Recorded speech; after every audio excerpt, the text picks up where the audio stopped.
Good afternoon, everybody. I want to say a few words on a number of topics and take a few questions before the long Labor Day weekend. First, beginning with the number one thing that most Americans care about, the economy. This morning we found out that our economy actually grew at a stronger clip in the second quarter than we originally thought. Companies are investing, consumers are spending. Over the past 4.5 years, our businesses have now created nearly 10 million new jobs, so there are reasons to feel good about the direction we're headed. But, as everybody knows, there's a lot more that we should be doing to make sure that all Americans benefit from the progress that we've made. And I'm going to be pushing Congress hard on this when they return next week. Second, in Iraq, our dedicated pilots and crews continue to carry out the targeted strikes that I authorized to protect Americans there and to address the humanitarian situation on the ground. As Commander-in-Chief, I will always do what is necessary to protect the American people and defend against evolving threats to our homeland. Because of our strikes, the terrorists of ISIL are losing arms and equipment. In some areas, Iraqi government and Kurdish forces have begun to push them back, and we continue to be proud and grateful to our extraordinary personnel serving in this mission.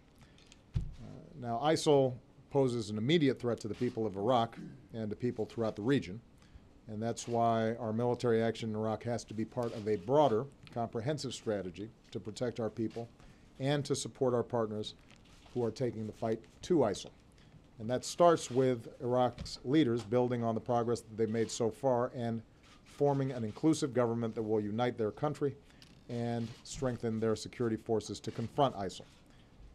Any successful strategy, though, also needs strong regional partners. I'm encouraged so far that countries in the region, countries that don't always agree on many things, increasingly recognize the primacy of the threat that ISIL poses to all of them. And I've asked Secretary Kerry to travel to the region to continue to build the coalition that's needed to meet this threat. As I've said, rooting out a cancer like ISIL will not be quick or easy, but I'm confident that we can and we will, working closely with our allies and our partners. For our part, I've directed Secretary Hagel and our Joint Chiefs of Staff to prepare a range of options. I'll be meeting with my National Security Council again this evening as we continue to develop that strategy. And I've been consulting with members of Congress, and I'll continue to do so in the days ahead. Finally, I just spoke with Chancellor Merkel of Germany on the situation in Ukraine. We agree, if there was ever any doubt, that Russia is responsible for the violence in eastern Ukraine. The violence is encouraged by Russia. The separatists are trained by Russia. They are armed by Russia. They are funded by Russia. Russia has deliberately and repeatedly violated the sovereignty and territorial integrity of Ukraine. And the new images of Russian forces inside Ukraine make that plain for the world to see. This comes as Ukrainian forces are making progress against the separatists. Now, as a result of the actions Russia has already taken and the major sanctions we've imposed with our European and international partners, Russia is already more isolated than at any time since the end of the Cold War. Capital is fleeing, investors are increasingly staying out, its economy is in decline, and this ongoing Russian incursion into Ukraine will only bring more costs and consequences for Russia. Next week, I'll be in Europe to coordinate with our closest allies and partners. In Estonia, I will reaffirm our unwavering commitment to the defense of our NATO allies. At the NATO Summit in the United Kingdom, we'll focus on the additional steps we can take to ensure the alliance remains prepared for any challenge. Our meeting of the NATO-Ukraine Commission will be another opportunity for our alliance to continue our partnership with Ukraine, and I look forward to reaffirming the unwavering commitment of the United States to Ukraine and its people when I welcome President Poroshenko to the White House next month. So, with that, I'm going to take a few questions, and I'm going to start with somebody who I guess is now a big cheese. He's moved on, but I understand this is going to be his last chance to ask me a question in the press room. So I want to congratulate Chuck Todd and give him first dibs. I'm glad you said in the press room. Let me start with Syria. The decision that you have to make between, first of all, is it a if or when situation about going after ISIL in Syria. Can you defeat ISIL or ISIS without going after them in Syria? And then how do you prioritize? You've said that Assad has lost legitimacy to lead. Defeating ISIS could help Assad keep power. Talk about how you prioritize those two pieces of your foreign policy. Well, first of all, I want to make sure everybody's clear on what we're doing now, because it is limited. Our focus right now is to protect American personnel on the ground in Iraq, to protect our embassy, to protect our consulates, to make sure that critical infrastructure that could adversely affect our personnel is protected. Where we see an opportunity that allows us, with very modest risk, to help the humanitarian situation there, as we did in Sinjar Mountain, we will take those opportunities after having consulted with Congress. But our core priority right now is just to make sure that our folks are safe and to do an effective assessment of Iraqi and Kurdish capabilities. As I said, I think in the last press conference, in order for us to be successful, we've got to have an Iraqi government that is unified and inclusive. So we are continuing to push them to get that job done. As soon as we have an Iraqi government in place, the likelihood of the Iraqi security forces being more effective in taking the fight to ISIL significantly increases. And the options that I'm asking for from the Joint Chiefs focuses primarily on making sure that ISIL is not overrunning Iraq. What is true, though, is that the violence that's been taking place in Syria has obviously given ISIL a safe haven there in ungoverned spaces. And in order for us to degrade ISIL over the long term, we're going to have to build a regional strategy. Now, we're not going to do that alone. We're going to have to do that with other partners, in particularly Sunni partners, because part of the goal here is to make sure that Sunnis, both in Syria and in Iraq, feel as if they've got an investment in a government that actually functions, a government that can protect them, a government that makes sure that their families are safe from the barbaric acts that we've seen in ISIL. And right now, those structures are not in place. And that's why the issue with respect to Syria is not simply a military issue, it's also a political issue. It's also an issue that involves all the Sunni states in the region and Sunni leadership recognizing that this cancer that has developed is one that they have to be just as invested in defeating as we are. And so, you know, to cut to the chase in terms of what may be your specific concerns, Chuck,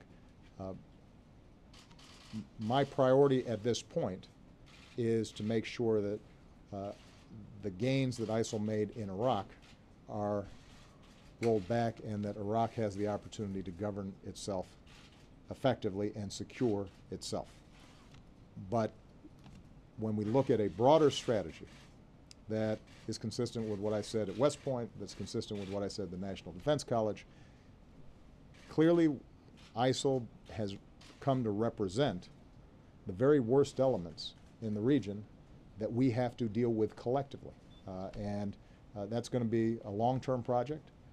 It's going to require us to stabilize Syria in some fashion, and stabilizing Syria in some fashion means that we've got to get moderate Sunnis who are able to govern and offer you know, a real alternative and competition to what ISIL's been doing in some of these spaces. Now, last point with respect to Assad. It's not just my opinion. I think it'd be international opinion that Assad's lost legitimacy in terms of dropping barrel bombs on innocent families and killing tens of thousands of people. And right now what we're seeing is the areas that ISIL is occupying are not controlled by Assad anyway. And frankly, Assad doesn't seem to have the capability or reach to get into those areas. So, I don't think there's a situation where we have to choose between Assad or the kinds of people who carry on the incredible violence that we've been seeing there. We will continue to support a moderate opposition inside of Syria, in part because we have to give people inside of Syria a choice other than ISIL or Assad. And I don't see any scenario in which Assad somehow is able to bring peace and stability to a region that is majority Sunni and has not so far shown any willingness to share power with them or in any kind of significant way deal with the longstanding grievances that they have there. Congress's approval to go into Syria? I have consulted with Congress throughout this process. I am confident that as Commander-in-Chief I have the authorities to engage in the acts that we are conducting currently.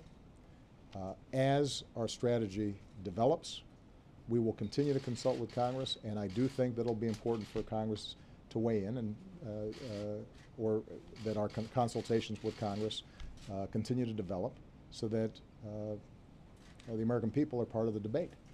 But I don't want to put the cart before the horse. We don't have a strategy yet. I think what I've seen in some of the news reports suggests that folks are getting a little further ahead of where we're at than we currently are.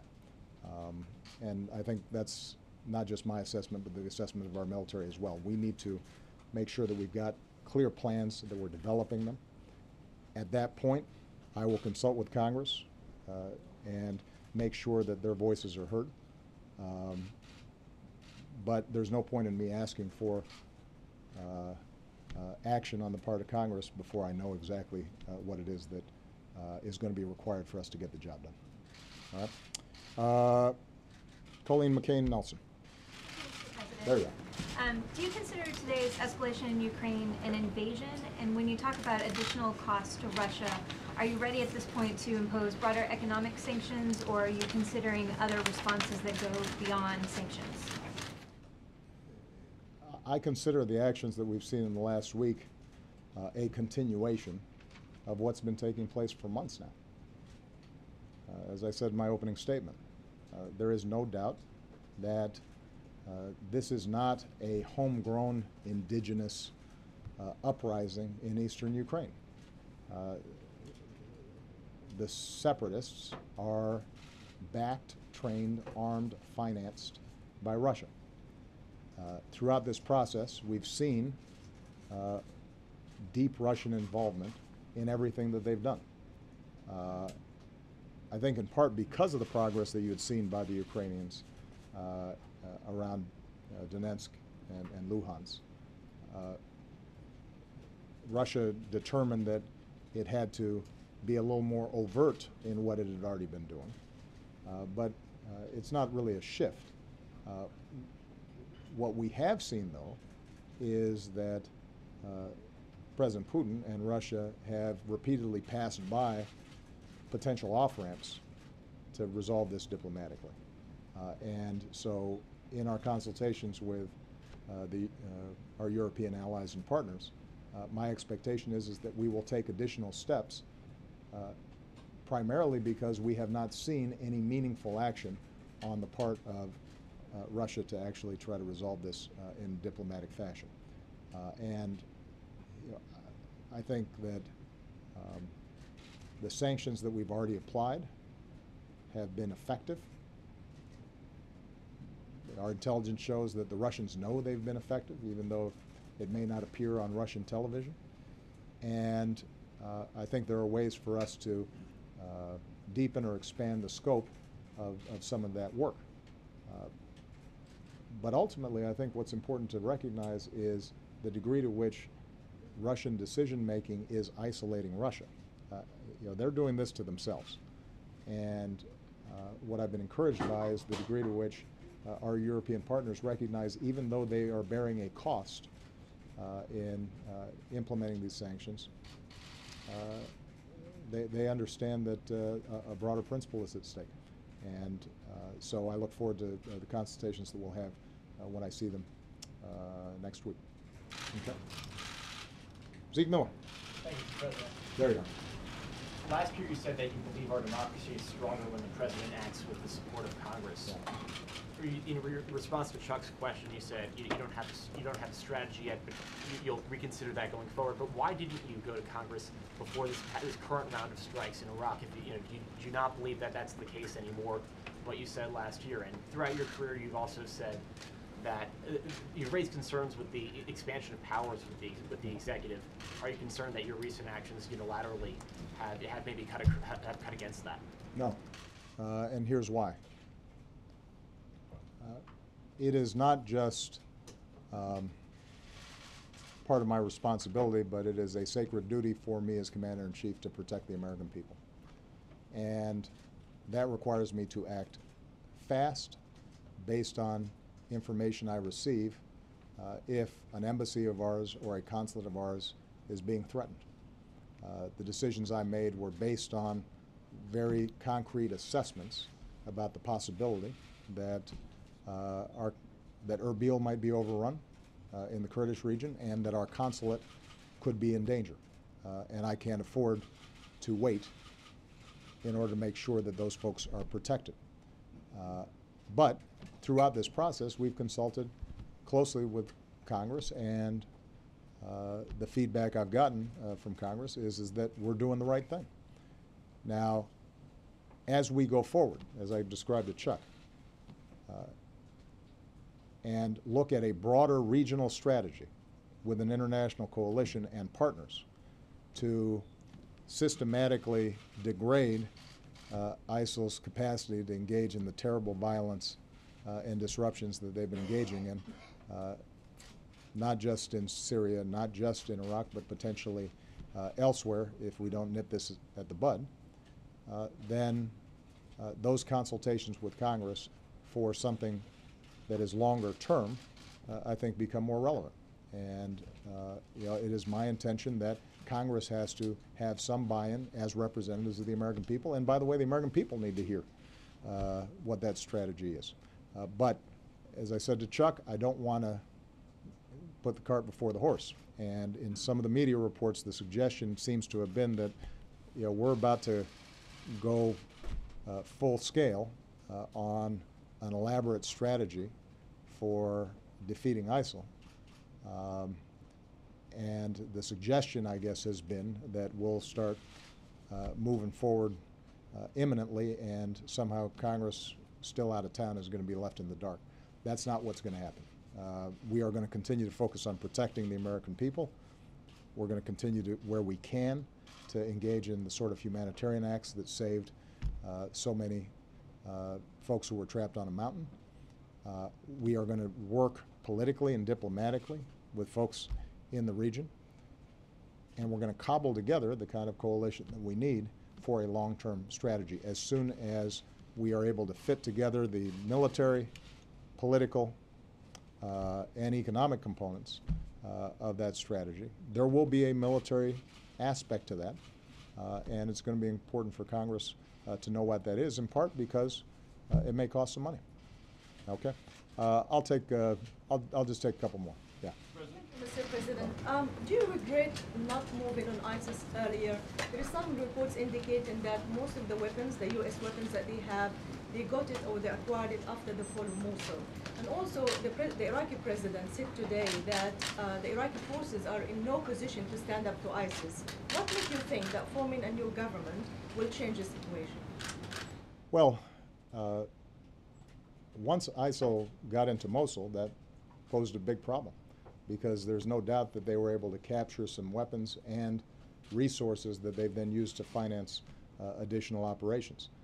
And at that stage, we immediately contacted the Iraqi government. Keep in mind, we had been in communications with the Iraqi government for more than a year, indicating that we saw significant problems in the Sunni areas. Prime Minister Maliki was not as responsive, perhaps, as we would have liked to some of the underlying political grievances that existed at the time.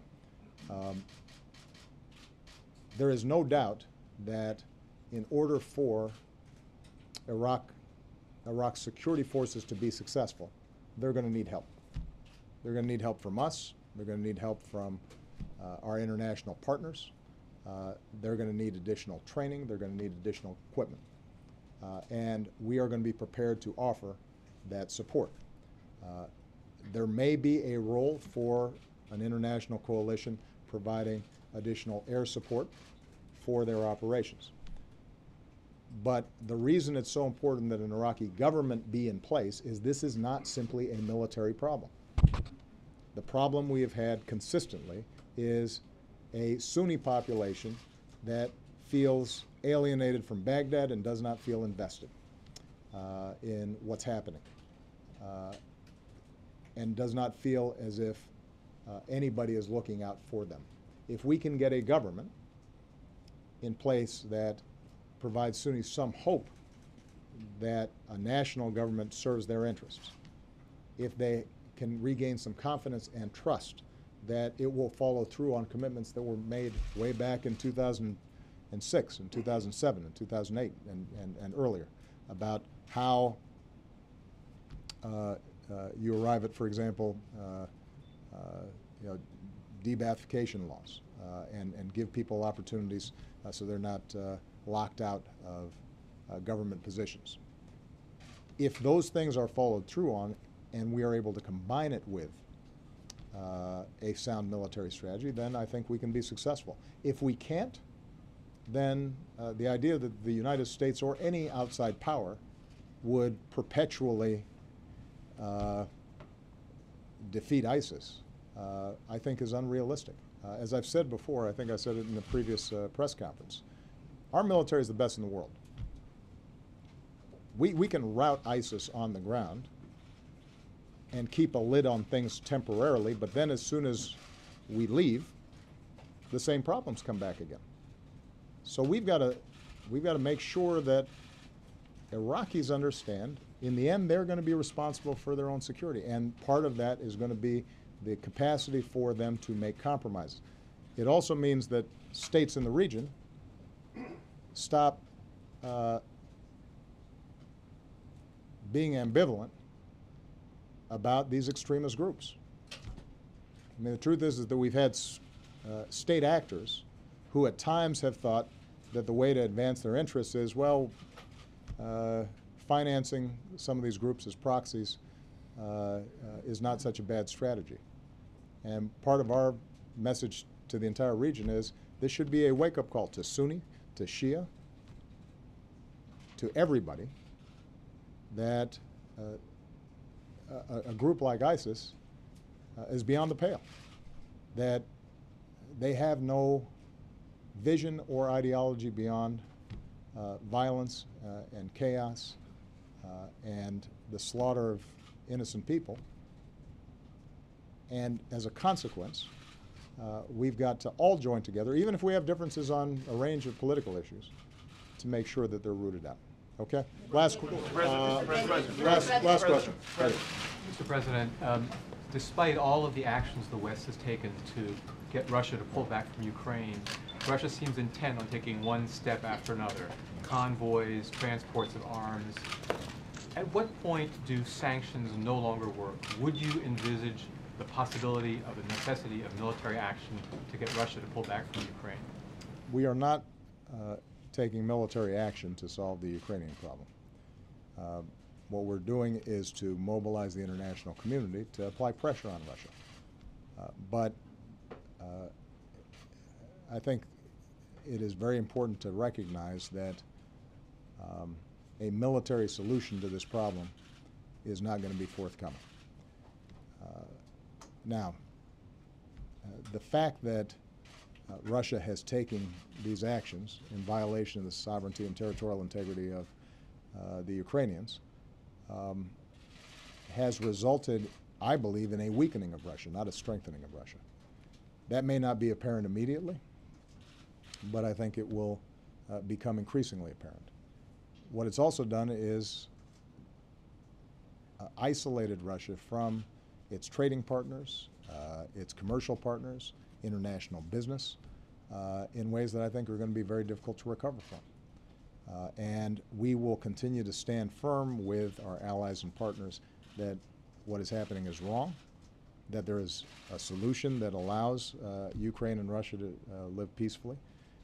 But it is not in the cards for us to see a military confrontation between Russia and the United States in this region. Keep in mind, however, that I'm about to go to a NATO conference. Ukraine is not a member of NATO, but a number of those states that are close by are. And we take our Article 5 commitments to defend each other very seriously. And that includes the smallest NATO member as well as the largest NATO member.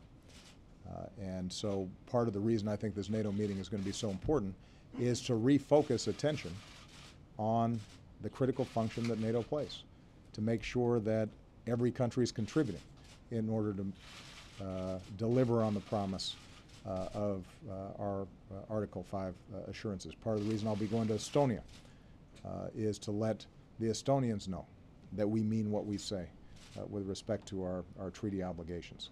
We don't have those treaty obligations with Ukraine. We do, however, stand shoulder to shoulder with them, and we're doing not just a lot of work diplomatically, but also financially in order to make sure that they have the best chance at dealing with what is admittedly a very difficult situation. Sending arms to the All right. Ukrainians. Okay. Thank you very much. Thank you, guys. Thank you. How are external events and your executive decision-making going to impact your decision on immigration reform? Some people Well, say you're going to delay it. let me just say this. I've been very clear about the fact that our immigration system is broken and needs to be fixed. And my preference continues to be that Congress act. I don't think anybody thinks that Congress is going to act in the short term, but hope springs eternal that after the midterm elections they may act. In the meantime, what I've asked Jay Johnson to do is to look at what kinds of executive authorities we have in order to make the system work better. And we've had a lot of stakeholder discussions. That set of proposals is being worked up. And the one thing that I think has happened was the issue with unaccompanied children that got so much attention a couple of months back. And part of the reason that was important was not because that represented a huge unprecedented surge in overall immigration at the border, but I do think that it changed the perception of the American people about what's happening at the borders. And so one of the things we've have had to do is to work through systematically to make sure that that specific problem in a fairly defined area of the border, that we're starting to deal with that in a serious way. And the good news is we've started to make some progress. I mean, what we've seen so far is that throughout the summer, the number of apprehensions have been decreasing. Maybe that's counterintuitive, but that's a good thing because that means that fewer folks are coming across. The number of apprehensions in August are down from July, and they're actually lower than they were August of last year. Apprehensions in July were half of what they were in June, so we're seeing a significant downward trend in terms of these unaccompanied children. And what that, I think, allows us to do is to make sure that those kids are being taken care of properly with due process. At the same time, it's allowed us to then engage in a broader conversation about what we need to do to get more resources down at the border. It would have been helped along if Congress had voted for the supplemental that I asked for. They did not. That means we've got to make some administrative choices and executive choices about, for example, getting more immigration judges down there. So that has kept us busy, but it has not stopped the process of looking more broadly about how do we get a smarter immigration system in place while we're waiting for Congress to act. And it continues to be my belief that if I can't see congressional action, that I need to do at least what I can in order to make the system work better. But, you know, some of these things do affect timelines, and we're just going to be working through as systematically as possible in order to get this done. But have no doubt, in the absence of congressional action, I'm going to do what I can to make sure the system works better. All right? Thank you, guys. In September 3rd?